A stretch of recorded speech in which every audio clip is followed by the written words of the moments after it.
Какво е индекс на пригодност?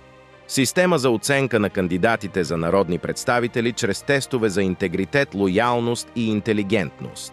Задължителни ли са тестовете? Да, за регистрация на кандидатите, но резултатите са само информативни. Как се гарантира сигурността? Чрез блокчейн технология, осигуряваща неизменяемост и прозрачност на данните. Кога се публикуват резултатите? Веднага след завършване на теста се записват в блокчейна и се публикуват в информационния сайт. Може ли да се манипулират тестовете? Не. Използват се различни комбинации въпроси за всеки кандидат. Какви са ползите от индекса? Повишена прозрачност, по-информиран избор, стимул за самоусъвършенстване на кандидатите и други. Ограничава ли това демокрацията? Не. Тестовете са информативни и резултата от тях не спира никого да се кандидатира.